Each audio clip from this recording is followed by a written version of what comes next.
Bonjour mes amis, EDL jusqu'à chez vous, parole pour aujourd'hui. Le psalmiste, au psaume 133, déclarera qu'il est doux pour des frères, j'ajoute pour des sœurs, de demeurer ensemble. C'est comme l'huile précieuse qui est répandue sur la tête et qui descend sur la barbe d'Aaron, qui descend sur le bord de ses vêtements. C'est comme la rosée de l'Hermon qui descend sur les montagnes de Sion, car c'est là que l'Éternel envoie la bénédiction, la vie pour l'éternité. Ce texte nous parle de communion fraternelle. La vie est faite pour être partagée. Il est intéressant de comprendre que Dieu, dès l'origine, alors qu'il s'exprime dans le livre de la Genèse, dira « Il n'est pas bon que l'homme soit seul ». En fait, c'est quand on est privé de la communion fraternelle, d'un relationnel proche, que l'on réalise le plus son utilité. Oui, Dieu est probablement le grand défenseur du vivre ensemble. Échanger, partager, apprendre des autres, la Bible nomme ce genre d'expérience la communion fraternelle. Malheureusement, avec ce confinement engagé maintenant depuis plusieurs semaines, nous sommes bel et bien privés de ces échanges si bénéfiques, alors que nous sommes enfermés les uns et les autres chez soi, privés de ce relationnel précieux avec nos frères et sœurs dans la foi. Voilà pourquoi nous avons pensé, au niveau de l'Église évangélique du littoral, de l'EDL, de nous retrouver par petits groupes sous forme de visioconférences pour vivre à nouveau cette dimension du partage chère à notre communauté durant cette période de confinement. Alors aujourd'hui, j'aimerais vous rappeler les bénéfices et les valeurs de la communion fraternelle. En réalité, la communion fraternelle va bien au-delà du simple relationnel de courtoisie, bonjour, au revoir. Elle définit en réalité un amour désintéressé, des discussions profondes, une écoute attentionnée, un service pratique, un encouragement doublé d'un soutien mutuel. On peut aisément louer le Seigneur au milieu d'une foule comme nous l'avons fait il y a encore quelques mois en arrière.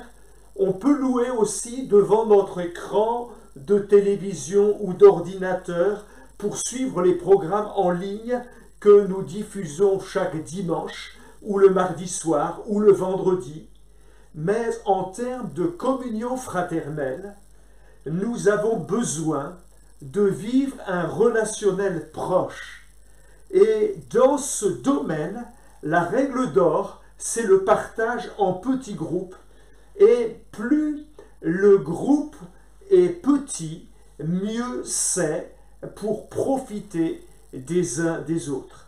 En effet, dès qu'un groupe dépasse 15 ou 20 personnes, la personne la plus timide cessera généralement de participer, alors que d'autres, assurément plus à l'aise, prendront alors toute la place. Il est véritablement intéressant de se rappeler que Jésus, le Fils de l'homme, a exercé son ministère principalement au sein d'un petit groupe de 12 personnes. Il aurait pu choisir de vivre son ministère seul. Il n'avait finalement besoin de personne, il était Dieu. Ou encore, il aurait pu choisir de vivre son ministère au sein d'une foule nombreuse qui l'aurait suivi, mais volontairement, Jésus a fait le choix du petit groupe. Le texte de Marc au chapitre 3, le verset 14, nous dit « Il en établit 12 pour les avoir avec lui ». Car voyez-vous, c'est dans ce cadre que s'exerce la véritable communion fraternelle, c'est là que s'établit une véritable communauté. à l'intention de tous ceux qui participeront à un groupe Zoom dans les prochains jours. N'oublions jamais la promesse incroyable que Dieu a faite aux petits groupes de croyants qui se retrouveront en son nom. Là où 2 ou 3 sont assemblés en mon nom, je suis au milieu d'eux.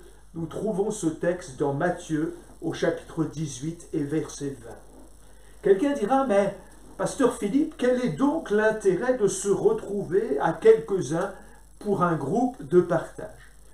Je vous propose finalement 5 intérêts majeurs à vivre ce petit groupe pour que nous puissions vraiment bénéficier de la communion fraternelle. Le premier point que j'aimerais souligner, c'est d'abord l'authenticité. Dans une véritable communion fraternelle, les gens se montrent particulièrement authentiques. La véritable communion fraternelle n'est pas superficielle. Du reste, le but n'est pas de parler de la pluie ou du beau temps, mais plutôt d'ouvrir son cœur et de le partager sur la base de ce que Dieu nous dit au travers de sa parole. Dans une véritable communion fraternelle, chacun aura la liberté de parler et de partager sans se sentir jugé. Ils pourront dire ce qu'ils sont, ce qui se passe actuellement au plus profond de leur vie, dans leur cœur. Ils parleront de ce qui les a blessés, ils dévoileront leurs sentiments, ils confesseront leurs échecs, ils exposeront leurs doutes, ils admettront leurs peurs, ils connaîtront leurs faiblesses et ainsi au travers de cette liberté de parole et de démarche, ils pourront demander l'aide dans la prière et avec les uns et avec les autres. Je pense à ce texte de la première épître de Jean au chapitre 1er et le verset 7.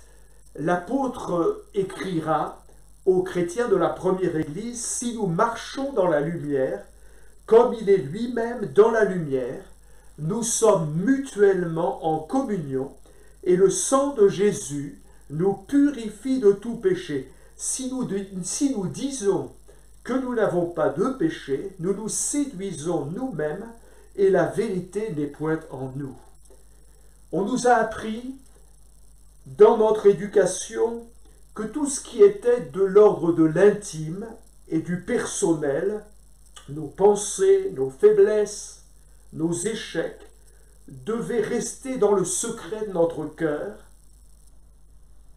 dans l'obscurité. La parole de Dieu, elle, déclare que ces choses doivent se vivre en pleine lumière. En effet, si l'obscurité de nos cœurs sert bien souvent à cacher nos blessures et à dissimuler nos fautes, nos peurs, nos échecs, nos faiblesses, c'est lorsque nous plaçons toutes ces choses à la lumière devant les frères et sœurs que nous allons pouvoir véritablement triompher.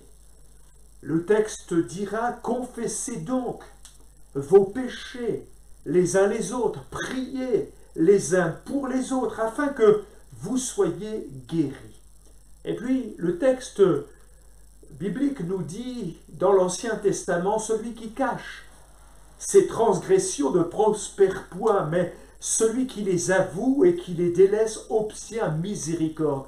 Je pense encore à ce texte où le psalmiste dira: « Tu veux que la vérité soit au fond de nos cœurs. » Bien sûr, il faut probablement un peu de courage et d'humilité pour être vrai et authentique devant nos frères et sœurs, pour partager les choses. Quelqu'un dira: pourquoi prendre un tel risque d'ouvrir son cœur et de partager nos faiblesses?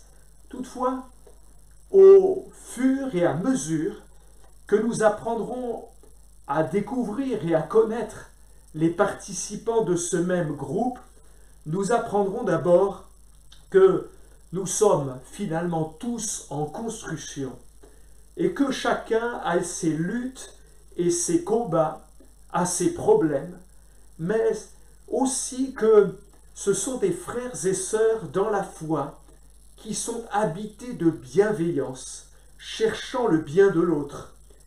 Mais peut-être l'argument le plus fort pour ouvrir notre cœur et ne pas retenir dans le secret des choses qui ont besoin d'être libérées, c'est que finalement, être authentique, c'est la seule façon de grandir spirituellement, la seule façon d'être guéri de nos blessures sur le plan émotionnel. En effet, nous ne grandirons qu'en prenant le risque de s'ouvrir à l'autre.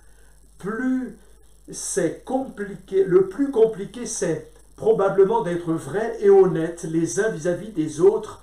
Êtes-vous prêts à cela en fréquentant les groupes Zoom qui vont démarrer dans quelques jours? Le deuxième avantage de la communion fraternelle, c'est sans compromis la réciprocité. Car dans la vraie communion fraternelle, nous allons pouvoir manifester la réciprocité. La réciprocité, c'est que nous allons pouvoir donner autant que nous allons pouvoir recevoir. Et nous allons recevoir autant que nous allons pouvoir donner aux autres. En effet, dans la communion fraternelle, tout le monde y trouve son compte. Il y a un partage, il y a un échange, on s'écoute, on s'entraide, on porte les fardeaux les uns des autres, on partage même les responsabilités. Je pense à l'apôtre Paul qui écrira dans l'épître aux Galates, au chapitre 6, verset 2, « Je désire être parmi vous pour que nous recevions ensemble un encouragement, moi par votre foi et vous par la mienne. » En fait, au travers de nos échanges constructifs, nous sommes évidemment renouvelés, chacun pour notre part, et beaucoup plus fermes alors dans la foi. Lors de ces groupes, nous ressentons le soutien de chacun. Le groupe marche avec moi et m'encourage alors que je le fais de même pour eux. Du reste, c'est la recommandation de la parole de Dieu. Elle nous recommande de veiller les uns sur les autres, de nous encourager, de nous servir les uns les autres et surtout de nous honorer les uns les autres. Plus de 50 fois, rien que dans les épîtres, nous retrouvons cette expression les uns les autres, comme pour nous aider à comprendre que c'est ensemble que nous pourrons avancer, c'est ensemble que nous pourrons arriver. La troisième chose importante que je découvre dans la communion fraternelle, c'est la compassion. Dans la vraie communion fraternelle, les enfants de Dieu ont une véritable compassion les uns pour les autres.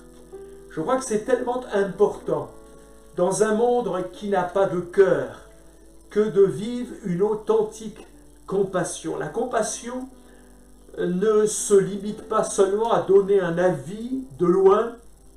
La compassion ne se limite pas à offrir une aide somme toute superficielle, non.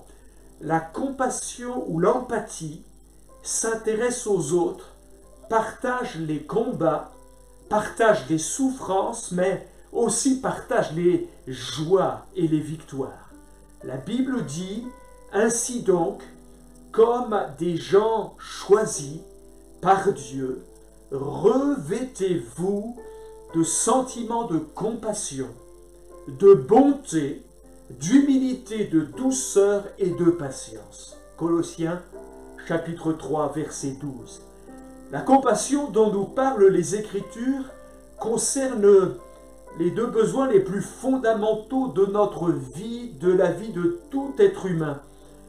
Tout d'abord celui d'être compris, et puis celui de se sentir pris au sérieux dans ce que nous pouvons vivre. À chaque fois que nous écoutons et que nous comprenons les sentiments qui sont partagés par les autres, quelque chose se passe alors. Et nous nous fortifions grandement dans la communion fraternelle. Un quatrième avantage de la communion fraternelle, c'est la miséricorde. Dans la vraie communion fraternelle, les gens du groupe bénéficient de la miséricorde divine. J'aime à dire que la miséricorde, c'est cette corde qui est tendue à notre misère lorsque nous nous trouvons au fond du trou. En effet, la communion fraternelle sincère va offrir un espace où la grâce va se manifester de façon incroyable. Ce sera le lieu où les fautes ne seront pas remises sur la table, comme on dit, mais au contraire, où elles seront couvertes et pardonnées, où la main sera toujours tendue vers celui qui a besoin de la grâce de Dieu. Oui, la communion fraternelle offre cet espace où la miséricorde va s'exprimer pleinement, où la miséricorde va l'emporter sur le jugement. Et c'est tellement bon de vivre cette réalité dans le monde dans lequel nous sommes, car nous avons tous besoin de grâce et nous devons tous nous faire grâce les uns les autres, mais aussi être prêts à accepter cette grâce envers nous-mêmes. Je pense à cette parole où l'apôtre Paul, à l'église de Corinthe, écrira « Vous devriez plutôt lui pardonner et l'encourager ». Il était question d'un chrétien de l'église de Corinthe qui passait par un moment difficile et qui avait failli. Vous devriez plutôt lui pardonner et l'encourager, de peur qu'il ne soit accablé par une tristesse excessive. 2 Corinthiens chapitre 2 verset 7. Voilà le fondement de l'état d'esprit qui habite la communion fraternelle, un lieu de grâce qui nous pousse à manifester la miséricorde divine les uns envers les autres. Toutefois, certains peuvent hésiter à faire preuve de miséricorde simplement parce qu'ils ne font pas forcément la nuance entre la confiance et le pardon.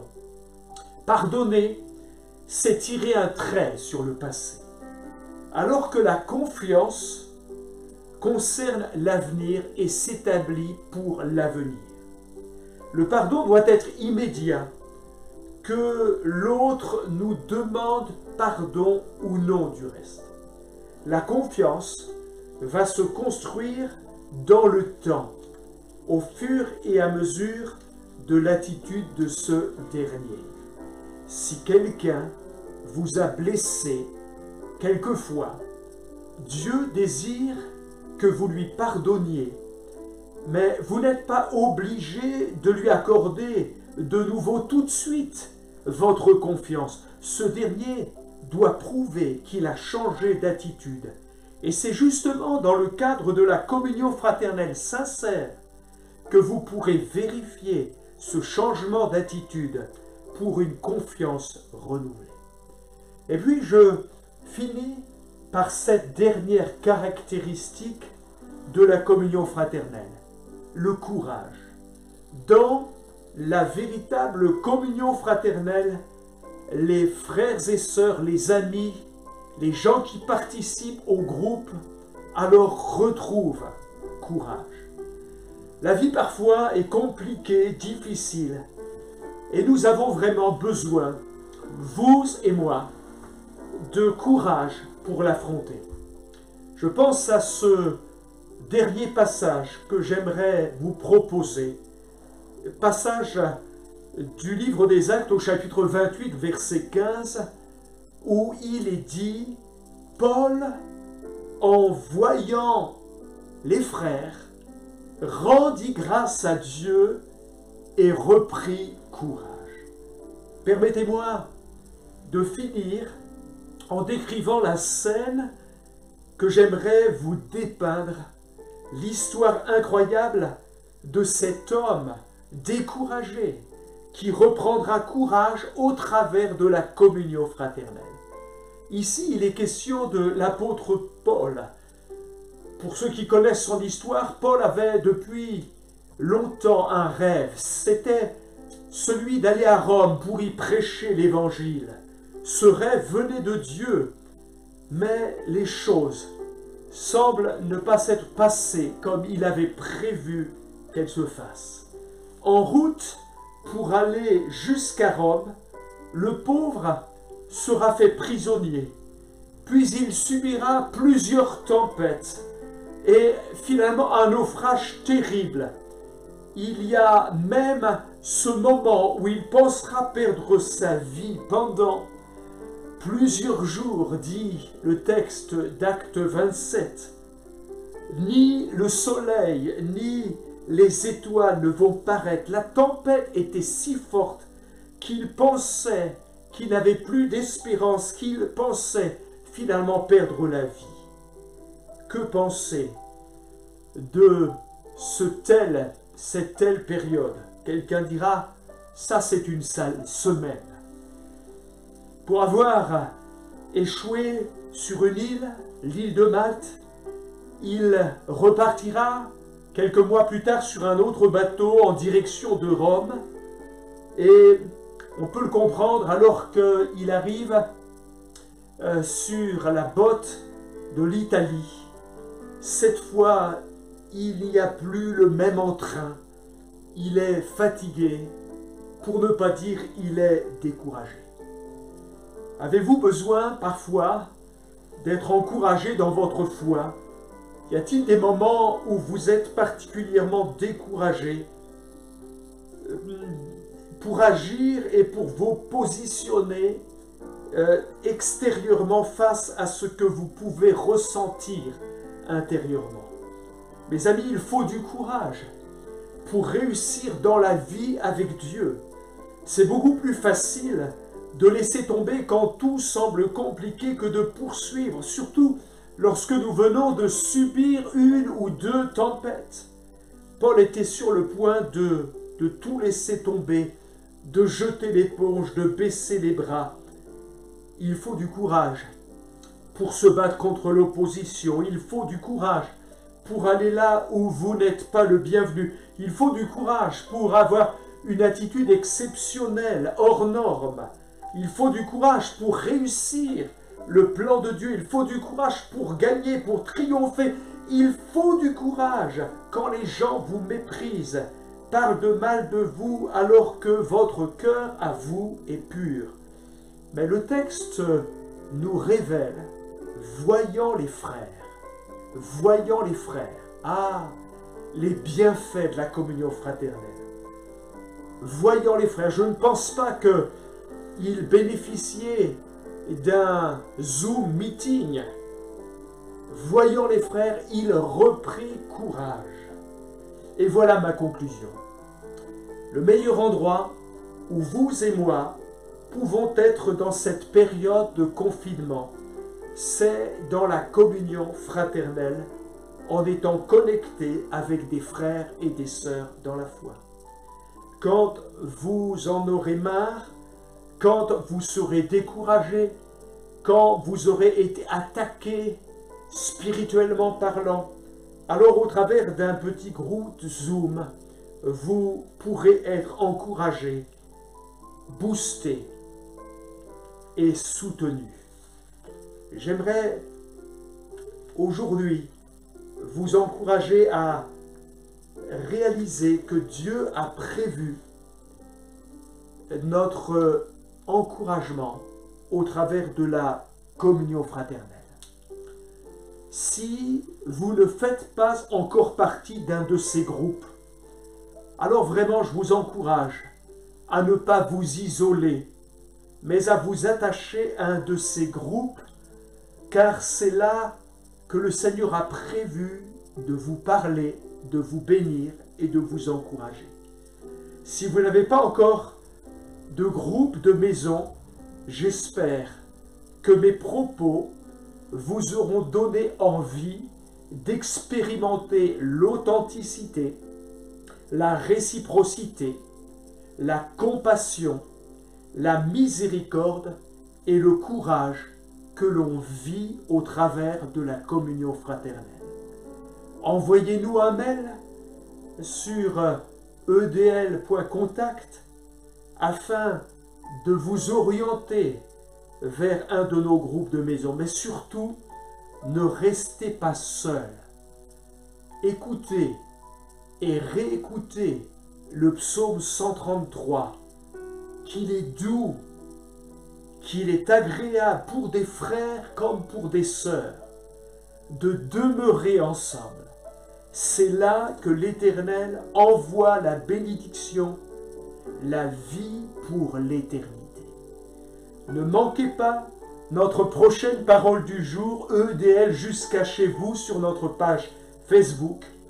Et si vous ne possédez pas, chers amis qui nous écoutez pour l'une des premières fois, si vous ne possédez pas la Bible dans laquelle nous avons partagé cet enseignement, alors écrivez-nous et nous vous ferons parvenir un exemplaire de ce livre si merveilleux gratuitement.